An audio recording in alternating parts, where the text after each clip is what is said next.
quando eu cuido do meu próximo, eu posso ter certeza que Deus cuida de mim. Pode ter certeza, absoluta. Deus sempre cuida de nós. É lógico, você vai falar, mas Deus sempre cuida de mim. Mas nós queremos um cuidado de mais paz, de mais tranquilidade e de mais servir. Então nós estamos reunidos nesta manhã, pensando numa parte do nosso país que se chama Estado Rio Grande do Sul. Índices sociais tristes, índices sociais bons, né? Socioeconômicos bons, porque é o melhor IDH do nosso país, e um dos melhores do mundo, né? Terceira cidade com mais longevidade. Economicamente, 24º lugar como estado, como cidade, propícia para investimentos no mundo. Você já pensou no mundo? Mas aí, o que Jesus diria para nós? Quando você olha para a criminalidade, quando você olha para os altos índices de suicídio, igual acontece com os tecunas, né? O que você diria? O crescimento da droga, é uma cidade extremamente violenta. O que Jesus diria? Que importa o homem ganhar o mundo inteiro se vier a perder a sua alma. Então é isso que nós estamos vendo, apesar dos índices econômicos serem tão bons, eles não têm paz. Por que a pessoa se suicida? Porque ela não tem paz, não é? E ter o dobro do índice de suicídio, você percebe que existem fatores espirituais, fatores emocionais que estão desencadeando isso, porque economicamente não era para se pensar nisso. Então você tem uma cidade como Porto Alegre com esses índices. Vocês lembram que há acho que uns 23, 24 anos atrás, uma das nossas revistas semanais publicou um artigo a respeito de uma cidade que fica a 120 quilômetros, se não me engano, de Porto Alegre. E por que eles fizeram essa matéria a respeito desta cidade? Porque ali você tinha índices socioeconômicos muito bons, distribuição de renda excelente e qualidade de vida. Você andava pela cidade e os jornalistas que escreveram essa matéria, eles sentiam que andando por esse lugar havia muita paz. E quando era de noite, eles viam sons de famílias cantando ao som do piano. Como é que se chama essa cidade? Quem lembra? Teotônia. É para você e eu pensarmos como que é decisivo nós apresentarmos Jesus para as pessoas. Qual era a diferença de Teotônia? Não sei como é que ela está hoje, né? A gente pode até pesquisar para ver como é que está Teotônia hoje. Mas há 20 e poucos anos atrás, era considerada uma cidade que atraía a atenção das pessoas pelas questões socioeconômicas boas e também pela tranquilidade, pela paz. Não havia criminalidade naquela cidade. O suicídio era lá embaixo, né? Por quê? Porque ali, naquela cidade, as pessoas, as famílias se reuniam para fazer o quê? Para ler a Bíblia e prestar louvores ao Senhor. O Evangelho faz diferença ou não? Só o Evangelho que faz diferença. Não estamos falando de nenhuma religião. Nós estamos falando do Evangelho de Jesus Cristo. Esse faz diferença.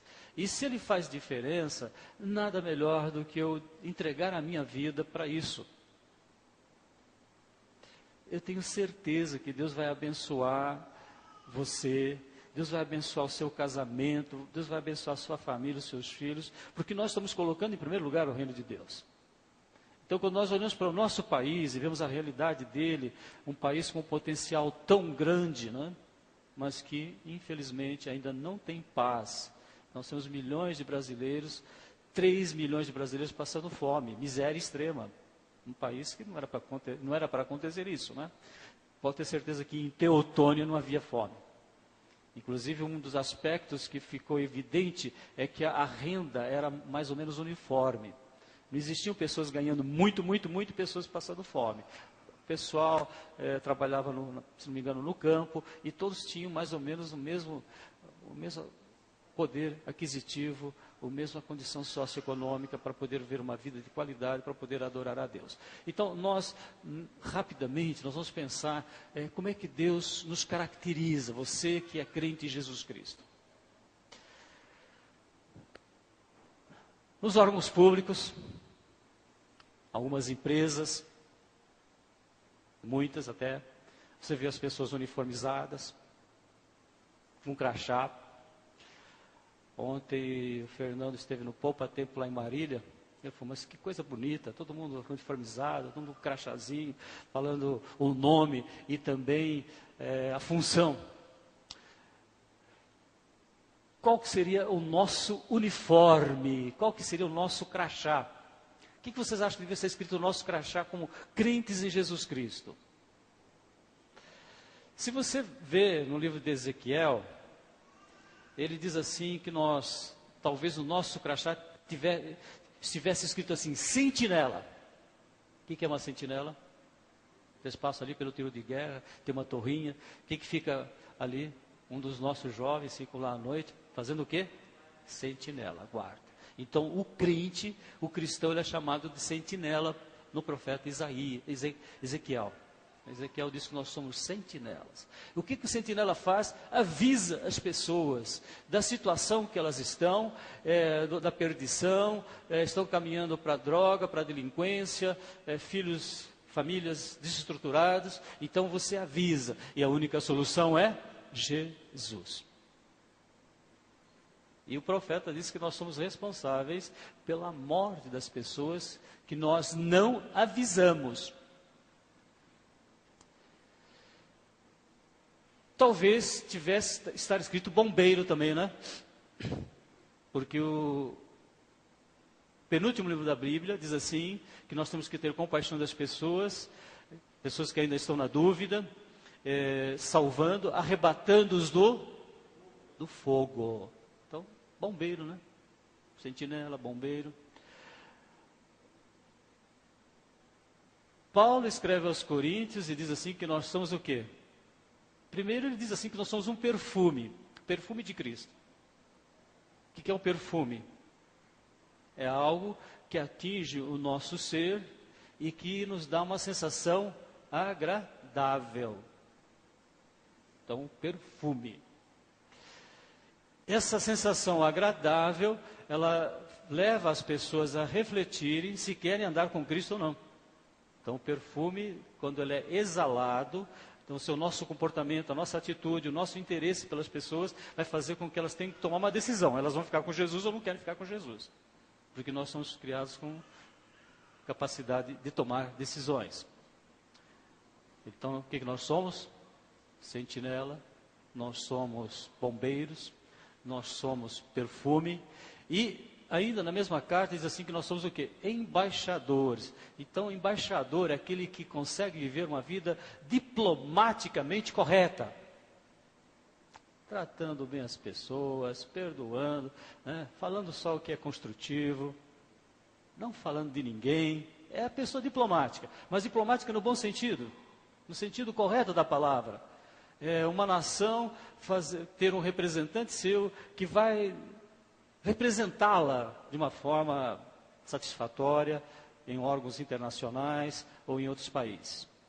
E nós somos os embaixadores do céu. Nós representamos, né? Então, nós somos embaixadores. Ele diz assim que nós temos que quase que, como se nós tivéssemos que nos colocar de joelhos diante das pessoas, por favor, recebam, aceitem, reconciliem-se com Deus. E como é que uma pessoa se reconcilia com Deus?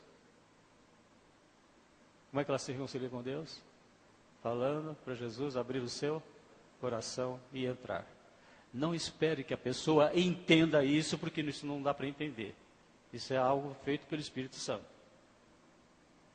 E o Espírito Santo vai trabalhar no coração da pessoa para ela fazer isso com sinceridade ou não. Se a pessoa dizer não, porque o Espírito Santo não vai deixar a pessoa mentir. Que ninguém consegue mentir para o Espírito Santo. Concorda? Então nós somos sentinelas, nós somos bombeiros, nós somos perfume, nós somos embaixadores. Mas eu todas essas funções nós poderíamos tirar do nosso crachá, crente em Jesus Cristo, e nós vamos colocar o que no nosso crachá? Que nós somos evangélicos? Sim ou não? Não. Na Bíblia não usa esse termo, você é evangélico. E hoje a palavra evangélico não tem mais propriedade para caracterizar alguém que seja crente nas Escrituras, na palavra de Deus. O pastor está. Não dá para você falar. Para começar, nem existe essa expressão evangélico na Bíblia. Existe evangelho. Você colocaria crente? Você sabe quantas vezes a Bíblia usa a palavra crente? 3 vezes. Cristão. Acho que crente, não, crente acho que umas 15 vezes. Cristão, umas 3 vezes. Agora, vocês sabem quantas vezes a Bíblia usa a palavra discípulo? Então, o que vocês acham? Qual é que seria a melhor caracterização? O que nós deveríamos escrever no nosso crachá de crentes? Nós somos o quê? O que nós somos? Discípulos. Só no Evangelho de Mateus, mais de 70 vezes, essa expressão é usada. No Novo Testamento, segundo uma fonte aí, não contei, 265 vezes você usa o termo discípulo. E a gente sai por aí dizendo, não, eu sou crente, eu sou evangélico. Então, se nós quiséssemos dizer realmente o que nós somos, nós teríamos que dizer o quê? Que nós somos o quê? Vocês têm medo de falar isso? Eu estou preocupado, estou triste. Vocês têm medo de falar que vocês são discípulos de Jesus? Realmente é uma responsabilidade, é uma aceitação muito grande. Nós temos que nos negar a nós mesmos agora. Não vou fazer mais a minha vontade. Porque se eu sou discípulo, eu vou seguir o meu mestre.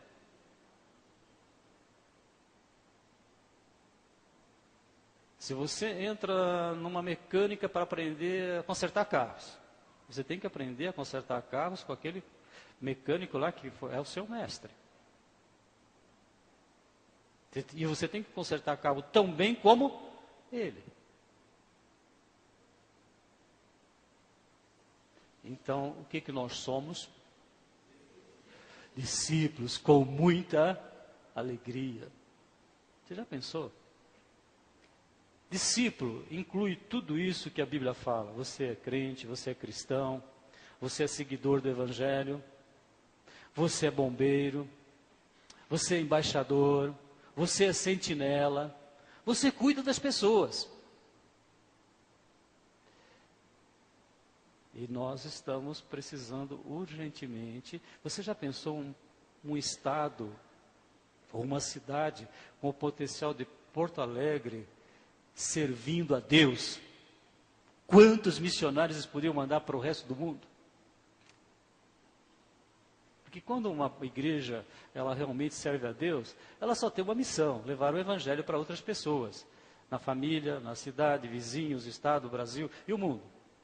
E nós estamos com muita alegria vendo que Deus está fazendo uma obra extraordinária com os tecunas lá na Amazônia. Não é bom saber disso? Pará, né? Foi Pará que nós vimos? O Piauí. Piauí, Pará, Piauí, toda aquela região lá, está no mesma situação. E aí a gente foi para um lugar em que Jesus diria, que importa vocês ganharem o mundo inteiro se vocês vão perder a sua alma? Que importa você ter um recurso financeiro bom, uma qualidade de saúde, viver 80, 90 anos, se depois a pessoa vai para o inferno, o que importa isso? O que adiantou? Não adiantou nada. Vocês já perceberam que uma vida está correndo rapidamente? Alguém tem dúvida disso?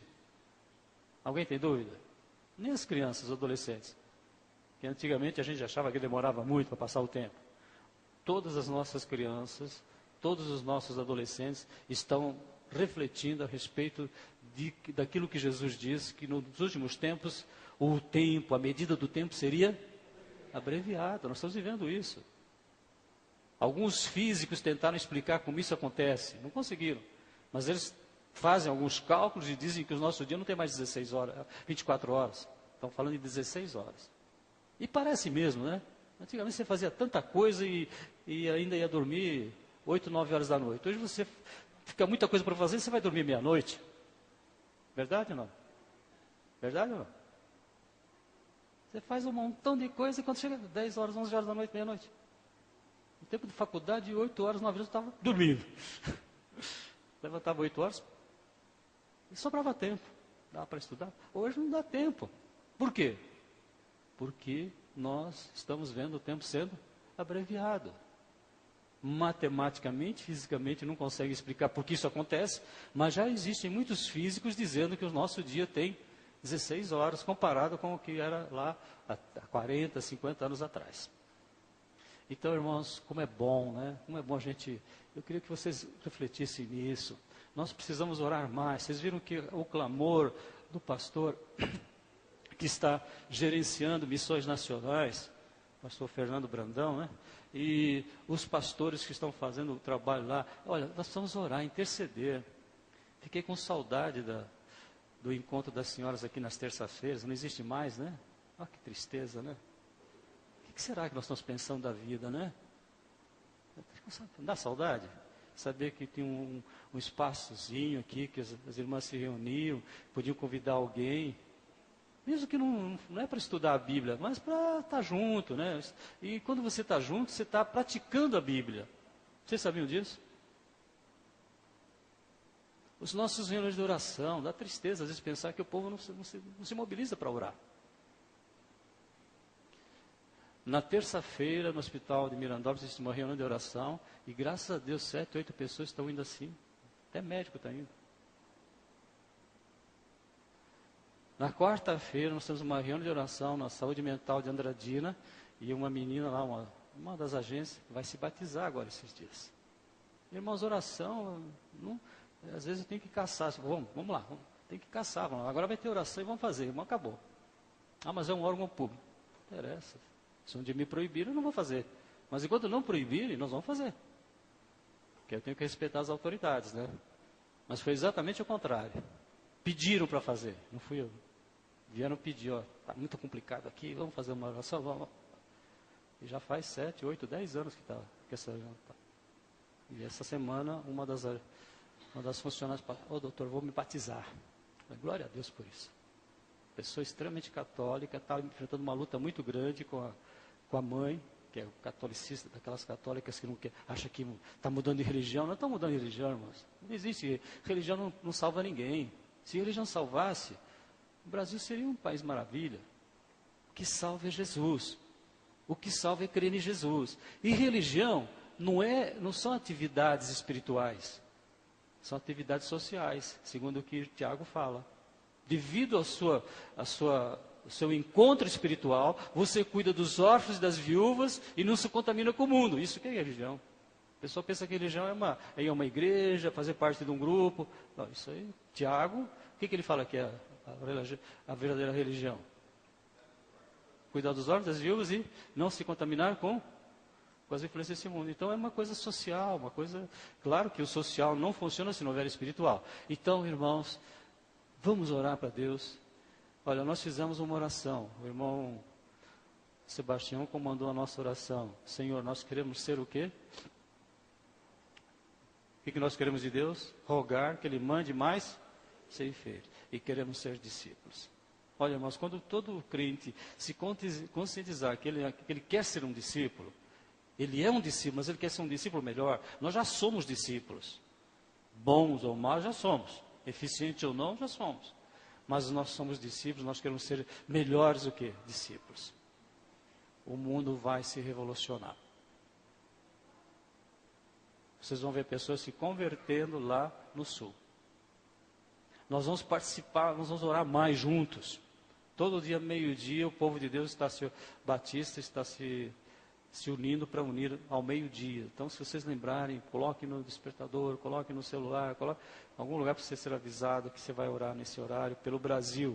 Na sua casa mesmo, você está se unindo a uma força de oração. Somos sentinelas? Sim. Somos seguidores do Evangelho? Sim. Somos bombeiros? Sim. Somos o perfume? Sim. Somos diplomata? Sim. Somos o sal da terra e a luz do mundo? Sim. mas se nós pudéssemos juntar tudo isso numa simplicidade, uma das características do ensino de Jesus, por isso que ele é o mestre por excelência, era de sintetizar ideias. Um montão de coisa que você fala, ele coloca uma palavrinha só e está falado. Então ele diz, nós somos o quê? Discípulos. Vamos orar novamente? O que nós vamos pedir a Deus? Senhor, eu quero ser um discípulo melhor. Eu quero crescer na minha função. O meu crachá funcional está escrito o quê? No meu crachá funcional está escrito o quê? Discípulo. Ninguém vê, mas está lá escrito. Então Deus nos abençoe nesse grande empreendimento e Deus salve o Rio Grande do Sul, Deus salve a nossa pátria. Senhor nosso Deus e nosso Pai, te louvamos e te agradecemos porque nós somos discípulos teus. E nós te louvamos porque podemos suplicar a ti que nessa função nós sejamos cada vez mais eficientes. E sabemos que essa súplica pela eficiência, ela está relacionada única e exclusivamente com o poder do Espírito Santo que nós já recebemos para sermos discípulos. Discípulo, ele é uma testemunha.